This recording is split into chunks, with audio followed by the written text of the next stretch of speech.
हम सब चाय पी रहे थे जब एक खबर हम पर कयामत बनकर टूटी कि हमारे बहन जिसकी शादी हमने 3 दिन पहले की थी, वो इस दुनिया से जा चुकी है और उसे दफना भी दिया गया है।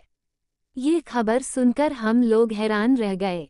मेरी माँ की हालत भी अजीब हो गई। हमें लगा ये खबर झूठी है, ऐसे ही किसी ने बात की है। हम जल्दी उस जगह पहुँचे। ये देखकर हैरान रह गए कि कब्र तो अभी बिल्कुल ताजी बनी हुई थी और दोनों को दफना दिया गया था। सिर्फ हमारी बहन ही नहीं बल्कि उसका शौहर भी इस दुनिया से चला गया था। उनके साथ क्या हुआ, क्यों हुआ और कैसे ये दोनों एक साथ इस दुनिया से चले गए, ये किसी को भी पता नहीं था। हम लोगों ने शोर मचा दिया कि ऐसा कैसे हो गया। हमने कहा कब्रिस्तान को दोबारा से खुदाई करवाई जाए, दोनों की पोस्टमार्टम करवाई जाए। उसकी सास पोस्टमार्टम के लिए बिल्कुल भी तैयार नहीं थी, लेकिन हम लोगों के दिलों को सुकून कैसे आता। हमारी सबसे छोटी बहन थी, इसलिए हम लोगों ने कहा कब्र खुदाई करवाएंगे। जैसे ही कब्र खुदाई के टाइम कब्र को खोदा गया, ये देखकर सब लोग सदमे में पड़ गए। मामला क्या था असल में, वे दोनों एक ही कब्र में थे। अब सुनिए पूरी कहानी। मेरे सबसे छोटी बहन का नाम जोहा थी। उसी के लिए हमने आमिर नाम के लड़के का रिश्ता तलाश किया था। जोहा हम सबकी छोटी बहन थी। हम लोग 5 बहनें थे। इधर से आमिर भी 5 भाइयों में सबसे छोटा भाई था। यह एक हसीन इत्तेफाक था। ये शादी इसलिए हो रही थी क्योंकि हर माँ बाप अपने बच्चे से जल्द छुटकारा पाना चाहते थे। उनकी उम्र भी काफ़ी हो गई थी और हम अपनी छोटी बहन की शादी करना चाहते थे। दरअसल यह शादी किसी और वजह से भी हो रही थी, जो सिर्फ हम लोग जानते थे। लेकिन शादी पर किसी की हिम्मत नहीं हुई कि उल्टी सीधी बातें करते। सब लोग ही खुश नजर आ रहे थे। शादी बड़े इज्जत और तरीके के साथ हो रही थी। मेरी बहन जोहा खूबसूरत थी। हम बहनों में से वो बहुत ज़्यादा खूबसूरत थी। हम सब बहनों की शादी हमारे पापा ने अपनी मर्जी से ही की थी, लेकिन जोहा कहती थी कि मैं अपनी मर्जी से शादी करूंगी।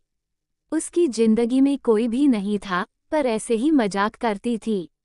मेरे पापा को यह मजाक भी अच्छा नहीं लगता था क्योंकि वह एक गर्म मिजाज के आदमी थे। मेरी माँ उसे मना करती थी, ऐसे ना किया करो। खैर शादी हमारी मर्जी से हो रही थी और शादी बहुत जल्दीबाजी में हो रही थी। कुछ ऐसी समस्याएं थी जो हमारे खानदान में से किसी को भी मालूम नहीं था। जोहा अपनी शादी पर नॉर्मल नज़र नहीं आ रही थी। उसने ठीक से मेहंदी भी नहीं लगवाई और किसी से बात भी अच्छे तरीके से नहीं कर रही थी। जब हमने वजह पूछी तो उसने कहा बस शादी ही तो हो रही है, सबकी होती है। शादी के बाद कौन सी जिंदगी अच्छी बीतने वाली है। फिर वही काम, वही बच्चे, वही जिम्मेदारियां। फिर मैं खुशियां क्यों मनाऊं। सब लोगों ने उसे समझाया कि पागल यूं तो सबके साथ होता है, लेकिन फिर भी ये दिन याद रखने के होते हैं और शुरू के 1-1.5 महीने में तो सभी लोग खुश होते हैं। वह कहती थी कि 1-1.5 महीने की खुशी के लिए सारी जिंदगी की कुर्बानी तो देनी पड़ती है। क्या फ़ायदा ऐसी खुशी का। कहीं ना कहीं उसकी बात तो सच थी, लेकिन जब वही कुछ नहीं करना चाहती थी तो फिर हमें क्या। वैसे भी इस घर में अभी तक इतनी शादियां हो चुकी थी। यह आखिरी शादी हुई तो सबका ही दम निकला हुआ था। खैर शादी हो गई और अपने घर चली गई। यह एक रात बड़ी अजीब रात थी। रात में मेरे नंबर पर मेरी छोटी बहन की कॉल आने लगी थी। मैं उसकी सबसे बड़ी बहन थी। मेरा नाम सबीना है। मैं जाग रही थी जब मैंने देखा मेरे नंबर पर जोहा की कॉल आ रही है। मैंने ये बात किसी को नहीं बताई। मेरा शौहर पास ही बैठा था। मैंने कहा 1 मिनट में आती हूँ। मैंने फ़ोन लिए और बालकनी में आ गई, लेकिन जब तक फ़ोन बंद हो चुका था। अब मैं सोच रही थी वापस कॉल बैक करूं या ना करूं। हो सकता है गलती से हाथ लग गया हो, कहीं मुझे बाद में शर्मिंदगी ना उठानी पड़े कि मुझे उस टाइम फ़ोन नहीं करना चाहिए, क्योंकि रात के 1:30 बजे बज रहा था। अब तो सब लोग सो गए थे। हम लोगों ने देर से विदाई की थी। हमने शाम को 5:30 पर विदाई की थी। इसका मतलब यही था वे लोग भी अभी तक सो चुके होंगे। जोहा की मेरे साथ सबसे ज्यादा दोस्ती थी, क्योंकि मैं सबसे बड़ी और वह सबसे छोटी थी। इसलिए मैंने उसे अपनी औलाद की तरह पाल पोस कर बड़ा किया था। सोचने लगी बस गलती से ही हाथ लग गया होगा, क्योंकि अगर कोई जरूरी बात होती तो वह दोबारा कॉल जरूर करती। यही सोचकर मैं वापस जाने लगी। फिर से कॉल आने लगी, पर उससे पहले कि मैं कॉल उठाती कॉल बंद हो गई।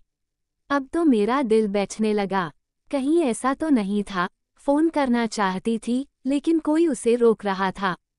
खैर मेरे शौहर ने मुझे बुला लिया, मैंने उसे भी बताया। उसने कहा कि छोड़ो, सुबह वैसे भी हम लोगों को वहीं पर जाना है। लेकिन सुबह हम लोगों का जाने का इरादा कैंसिल हो गया। हमने उनके घर नाश्ता लेकर जाना था, लेकिन यहाँ हमारे घर में मेहमान इतने ज्यादा थे कि हमें वक्त ही नहीं मिला। हमने अपनी बहन के ससुराल वालों से माफ़ी मांग ली। उन्होंने भी कहा कोई बात नहीं, उन्होंने वलीमे की दावत को 2 दिन बाद रखा था। सब लोग आराम करने लगे, इसलिए अब ये 2 दिन आराम में ही बीतने वाले थे। हमारे घर में असल में 5 बहनों के ससुराल वाले भी आए हुए थे, इसलिए रिश्तेदार बहुत ज्यादा हो गए थे। खैर हमारी बहनें अपने घरों में खुश थी, लेकिन समस्या भी सबके घरों में ही थे।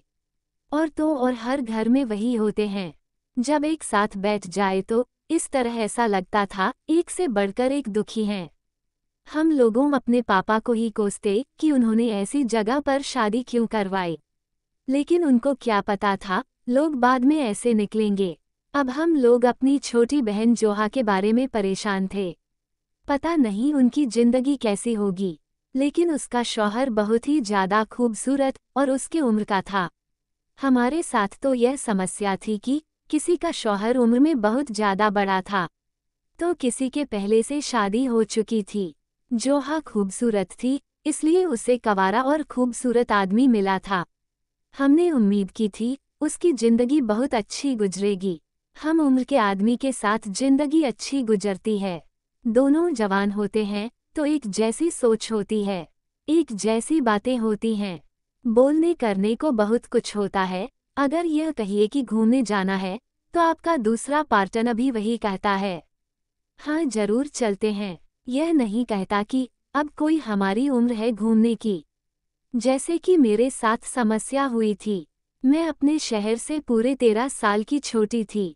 मेरे अम्मी अब्बू कह रहे थे कि बस हम लोग अपनी जिम्मेदारी से फ्री हो गए हैं, सब कुछ बिल्कुल ठीक से निपट गया है। अब्बू सुबह उठकर मस्जिद चले गए। मैं अपनी माँ के साथ बैठी चाय पी रही थी, जब अचानक से जोहा के ससुराल से एक लड़का आ गया। हम लोग तो पहले ही परेशान थे, उसने आकर बुरी खबर सुनाई। आज शादी का तीसरा दिन था और कल वलीमा रिसेप्शन होने वाला था।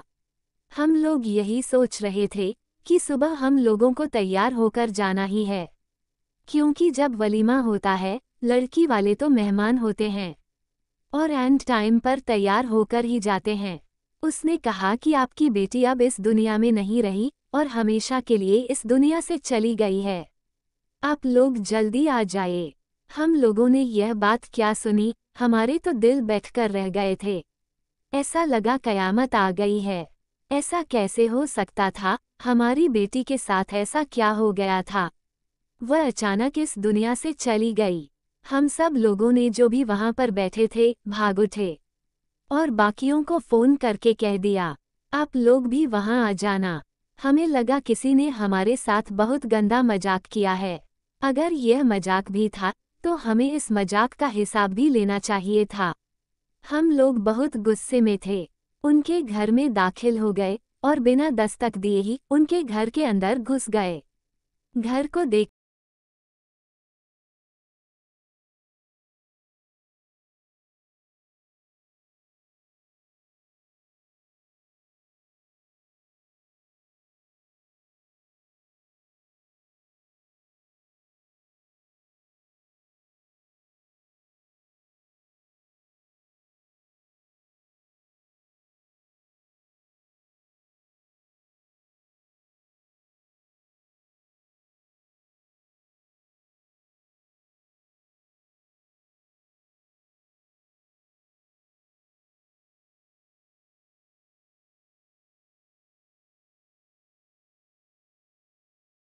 हमने आपको बेटी दी थी।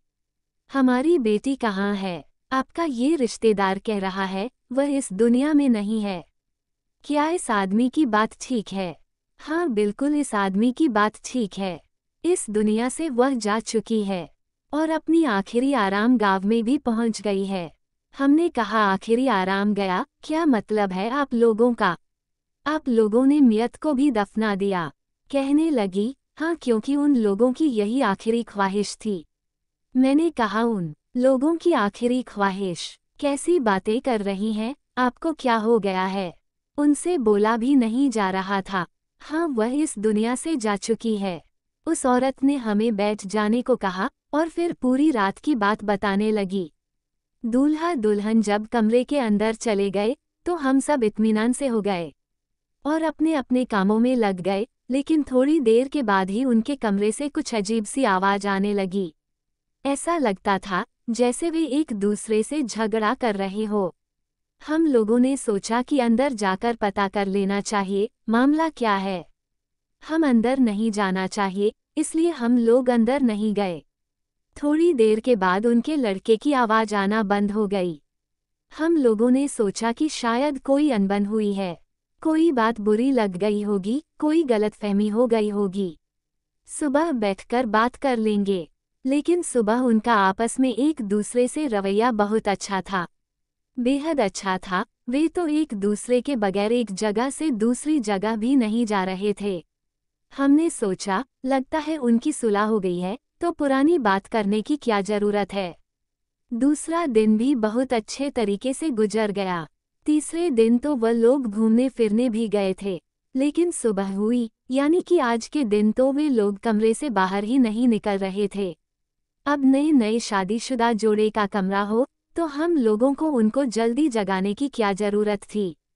वलीमा वैसे भी शाम का था, लेकिन फिर जब दोपहर के 12 बज गए तो हमने सोचा अब जाकर जगा देना चाहिए, क्योंकि दुल्हा दुल्हन को तैयार होने में भी बहुत टाइम लगता है। लेकिन जैसे ही कमरे पर हमने दस्तक दी, वह दरवाज़ा नहीं खोल रहे थे। मजबूरी में बार बार बजाने लगे और आवाज़ देने लगे। दोनों के मोबाइल पर फ़ोन करने लगे। बैर भी जा रही थी, लेकिन दरवाज़ा नहीं खुल रहा था। हम लोग परेशान हो गए और मजबूरी में हमने दरवाज़ा तोड़ दिया था। सामने का मंजर देखकर हैरान रह गए। सिर्फ आपकी बेटी नहीं, हमारा बेटा आमिर भी इस दुनिया से जा चुका था। उसके पास सिर्फ एक खत पड़ा था, जिस पर लिखा था, हमें 2 घंटे के अंदर अंदर दफना देना। यही हमारी आखिरी ख्वाहिश है। इसलिए हम लोगों ने उन्हें जल्दी जल्दी दफना दिया। क्योंकि एक और बहुत अजीब समस्या हुई, उनकी मैयत से एक अजीब तरह की बू आ रही थी। पता नहीं हमारे साथ ऐसा क्यों हो रहा था। हमारे घर में तो जैसे कयामत ही आ गई थी। कहाँ शादी को तीसरा दिन था, वलीमा के सजावटें लगाए जा रहे थे और अब मातम ही मातम थे।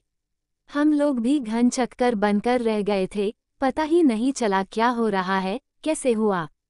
ये सब जल्दी जल्दी उनको दफना दिया गया। फिर याद आया कि आप लोगों को भी बताना जरूरी था।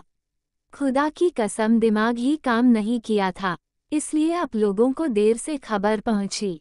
जिसकी जिम्मेदारी पर यह बात लगाई थी, उसने भी आप लोगों को देर से बताया।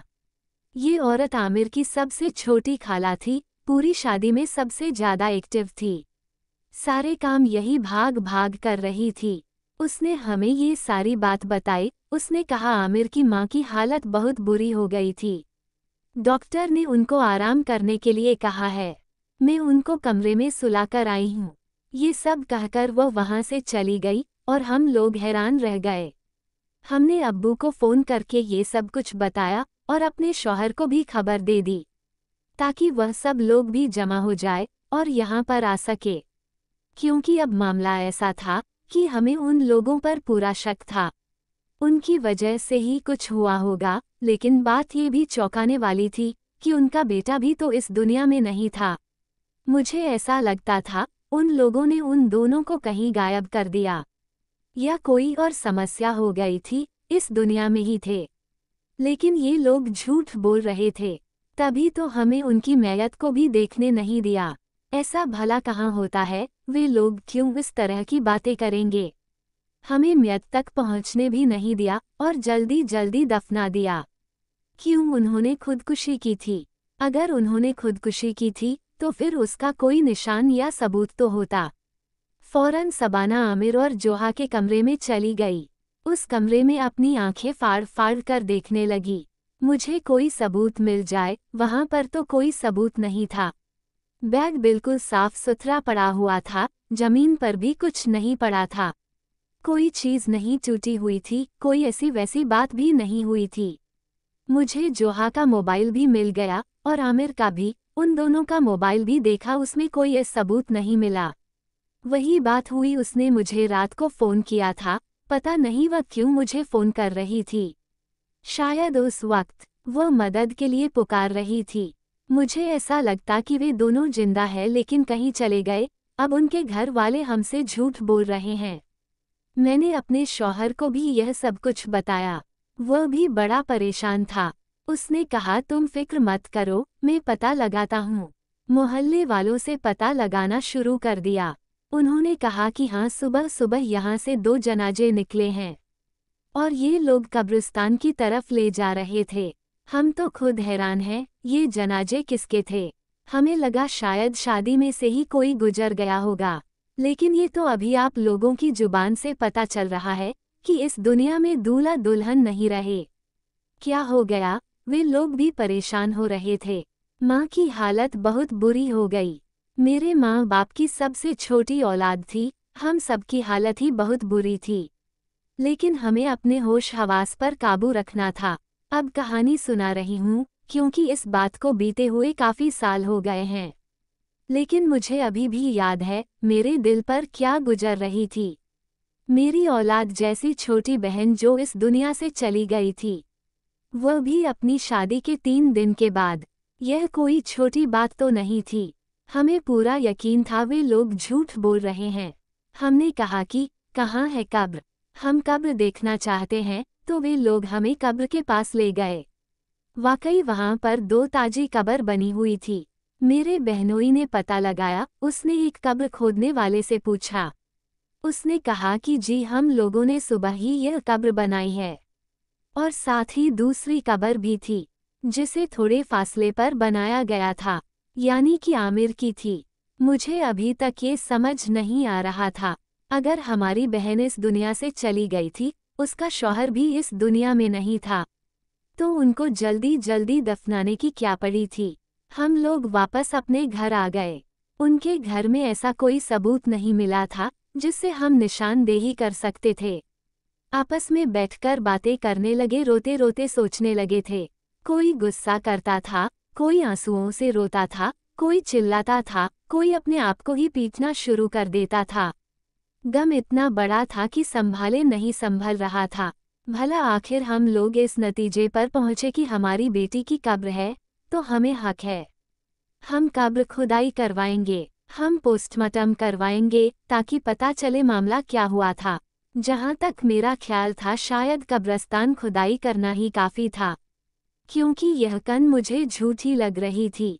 उन्होंने सब लोगों को अपने साथ मिलाया हुआ था, सबको रिश्वत खिलाई हुई थी, घर के नौकर को, मोहल्ले वालों को, कब्रिस्तान खोदने वाले को। लेकिन बात यह समझ नहीं आ रही थी उनको ये सब करने की ज़रूरत क्या थी। मेरी एक बहन ने कहा ऐसा भी तो हो सकता है कि उनका जो बेटा आमिर था, उसने कोई बहुत बड़ा गुनाह किया हो और उसके पीछे पुलिस हो और पुलिस को वह जिंदा या मुर्दा चाहिए हो, इसलिए उसने ये सोचा हम लोग अपने आप को मुर्दा साबित कर देते हैं और दोनों मियाँ बीवी यहाँ से कहीं दूर चले जाते हैं। मैंने कहा कि हाँ, बिल्कुल ऐसी बात भी हो सकती है, लेकिन फिर सारा मोहल्ला उनका साथ क्यों दे रहा था? उन्होंने क्या सारे मोहल्ले को पैसे दिए होंगे? बात इस तरह उलझ चुकी थी कि हर बात सर के ऊपर से गुजर रही थी। और एक आखिरी मोड़ था, हम लोग कब्रिस्तान खुदाई करवाते। हम करवा सकते थे। हमने कहा कि हम कब्रिस्तान खुदाई करवाएंगे और दोनों की खुदाई करवाएंगे। अगर वे आपके कुछ लगते थे तो हमारा भी तो दामाद था। हम पता लगाना चाहते हैं उनके साथ समस्या क्या हुई है। हमें लगा वह इस बात से मना करेंगे, पर उन्होंने कहा कि जैसे आपकी मर्जी। कब्रिस्तान खुदाई का काम शुरू कर दिया गया। शायद ये पहली बार हो रहा था। सुबह किसी की मैयत को दफनाया गया था और कुछ घंटे के बाद ही कब्रिस्तान खुदाई करवाई जा रही थी। वहाँ एक आदमी भी खड़ा था जो शक्ल से ही बहुत ज्यादा अमीर और समझदार पढ़ा लिखा लग रहा था। जब उसने यह मामला देखा था तब वह भी करीब आकर खड़ा हो गया और मेरे शौहर से पूछने लगा, मामला क्या है। मेरे शौहर ने उससे पूछा, आप कौन है? तो वह कहने लगा कि मैं फॉरेंसिक डिपार्टमेंट में काम करता हूँ। मैं इस तरह के मामला पहले भी देख चुका हूँ। तो मेरे शौहर ने उसे कहा, फिर हम चाहते हैं कि आप भी मैयत का जायजा लें।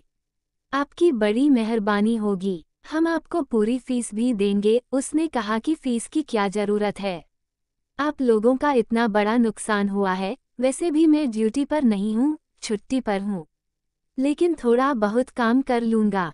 कुछ नहीं होगा, मुझे पैसे नहीं चाहिए, पर मैं मामले का जायजा लेकर आप लोगों को बता दूंगा कि क्या हुआ है और क्या नहीं हुआ। मैं अपनी माँ को बार बार तसल्ली दे रही थी और कह रही थी, ऐसा कुछ नहीं है, ये कब्र खाली है। उस कब्र के अंदर हमारी बहन नहीं है, ये लोग हमसे झूठ बोल रहे हैं। अब उनका भांडा फूटने वाला है। वो कैसे चली गई और जहाँ गई है वहाँ महफूज है।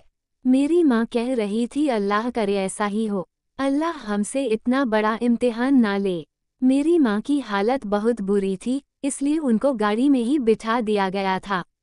हम औरतें गाड़ी के आसपास मौजूद थी, मर्द आगे खड़े थे। कब्रिस्तान खुदाई हो रही थी। मैं जानना चाहती थी क्या हुआ है, लेकिन मुझे आगे जाने की इजाज़त नहीं दी गई थी, क्योंकि जैसा मैंने पहले बताया था, मेरे अब्बू बहुत ही गुस्सेल इंसान थे। वहाँ मर्दों का भीड़ लगा हुआ था, हमें आगे कैसे जाने देते। थोड़ी देर के बाद मामला रफा दफा हो गया। सिर्फ हमारे पास मैयत को लाया गया था ताकि हम चेहरा देख सके। हम फिर से फूट फूट कर रोने लगे थे। मेरी माँ भी बहुत रो रही थी। 5 मिनट बाद ही फिर से मैयत को दफना दिया गया था। पोस्टमार्टम भी नहीं करवाया गया। हम लोगों ने शोर मचा दिया था, आखिर ऐसी क्या समस्या हुई थी। जब पोस्टमार्टम की बात तय हुई थी तो क्यों नहीं करवाई गई थी। मेरे माँ बाप ने कहा, उसकी जिंदगी इतनी ही लिखी थी, बस चुप हो जाओ, नहीं तो हमारी इज्जत खराब हो जाएगी। वो इस दुनिया से चली गई है, अगर पोस्टमार्टम करवाएंगे तो हम बहुत बड़ी बदनामी ले लेंगे। हम सब बदनाम हो जाते। यह बात मेरी समझ में नहीं आई थी। अब्बू ने भी नहीं बताया, पर मैंने मेरे शौहर से पूछा था, उसने मुझे अंदर की बात बता दी। मुझे ऐसी बात पर यकीन नहीं था। उसने कहा कि तुम्हारी बहन और तुम्हारे बहनोई ने खुदकुशी की थी। उन लोगों ने खुदकुशी करके अपनी जान दी है और खुदकुशी हराम है। इसलिए हमें पता है, अगर किसी को ये बात पता चल जाती तो फिर कितनी बदनामी होती। लोग तरह तरह की बातें करते। ये दोनों मियाँ बीवी ने खुदकुशी क्यों की? मैंने कहा, लोग तो बातें करते ही हैं, लेकिन सवाल वाकई बहुत बड़ा था। उन दोनों ने खुदकुशी कैसे कर ली?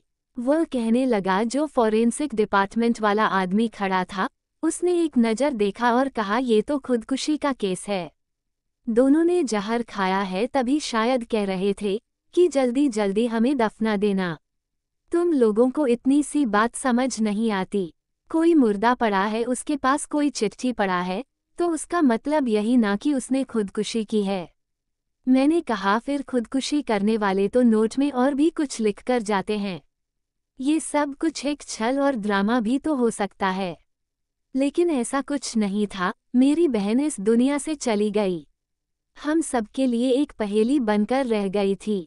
लेकिन 2-4 महीने के बाद हमारे पास असली कहानी भी पहुंच गई। असल कहानी ये थी, मेरी बहन किसी और को पसंद करती थी, सिर्फ उसी के साथ शादी करना चाहती थी। इसी तरह उसका शौहर आमिर भी किसी और को पसंद करता था। उसके घर वालों ने भी उसकी शादी जबरदस्ती करवाई थी। मेरी बहन किसी को पसंद करती थी, ये बात सिर्फ मुझे और मेरे माँ बाप को पता थी, और हम लोग उस नतीजे पर पहुँचे थे कि जल्दी जल्दी उसकी शादी करवा दी जाए। यानी वे दोनों एक ही मुकाम पर खड़े थे, दोनों ही एक दूसरे के साथ जिंदगी नहीं बिताना चाहते थे। जबरदस्ती उन दोनों को आपस में जोड़ दिया गया था। मेरी बहन ने शायद आमिर को पहली रात ही सब कुछ बता दिया था। वो किसी और को पसंद करती है, उसने भी उसको बता दिया था।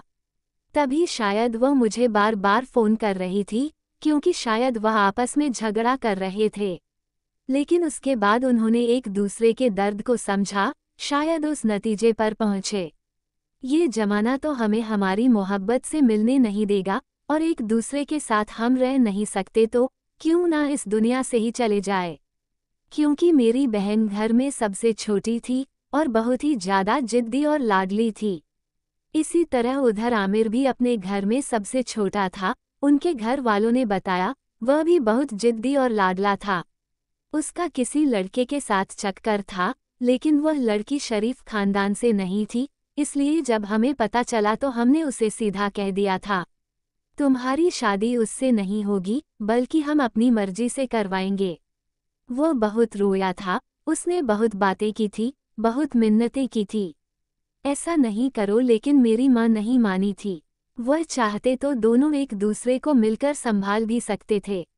दोनों के दिल टूटे हुए थे, शायद एक दूसरे को वह दोनों ही अच्छे तरीके से संभाल सकते थे, अपनी जिंदगी गुजार सकते थे। पर वे दो आशिक जो एक तरफ से मोहब्बत के गम में जल रहे थे, ये दोनों इस दुनिया से अपनी जान लेना ही बेहतर समझा। अपने आशिक से बेवफा करने के बजाय हराम मौत को गले लगा लिया। यही सारी बातें उनके जाने के 7-8 महीने के बाद हम सब पर खुल गई। लेकिन उसके बाद भी उनकी मौत का जवाब नहीं था, क्योंकि खुदकुशी हराम है और उन दोनों ने गुनाह किया था। शायद इसलिए वह पहले घर वालों के सामने बड़ी अच्छी तरीके से फिर रहे थे, ताकि कोई उन पर शक ना करे। और फिर बहन जो मुझे फ़ोन कर रही थी, वह शायद मुझे ये सब कुछ बताना चाहती थी, फिर रुक गई होगी। अगर मुझे बता देती, फिर यह सब ना कर पाती। कहते हैं दुख दिखाई न भी दे पर शामिल जरूर होता है। हर खुदकुशी करने वाले का कातिल जरूर होता है। मुझे ऐसा लगता है कि उनको रस्म और रिवाज और इज्जत और शोहरत और माँ के गुरूर और मेरी बहन को मेरे बाप के जिद ने मार डाला। जबकि इस्लाम में पसंद की शादी कोई गुनाह नहीं है। हमारे समाज में आज भी पसंद की शादी को गुनाह ही समझी जाती है। लोग करना चाहते हैं, वो कर नहीं पाते, और अगर कोई कर ले तो फिर समाज उनके लिए भी उनको गुनाह ही बना देती है। उनको कोई खुशी नहीं रहने देता। सारी जिंदगी बातें सुनाते हैं, अपने भी ऐसी ऐसी बातें करते हैं जो बर्दाश्त नहीं हो पाती, और पराए भी खूब बातें सुनाते हैं। आप लोग बताइए कि दो मोहब्बत करने वाले के साथ इतना बड़ा जुल्म होना क्या जायज़ था? क्योंकि हमने उनको इस तरह का माहौल बना कर दिया था कि इतना बड़ा फैसला उन्होंने चुटकियों में कर लिया। किसी से बता भी ना सके, किसी को अपनी समस्या भी ना समझा सके, एक दूसरे के साथ रहने का फैसला भी ना कर सके, क्योंकि दोनों ही छोटे थे, उम्र में कम थे, मासूम थे और लाडले थे।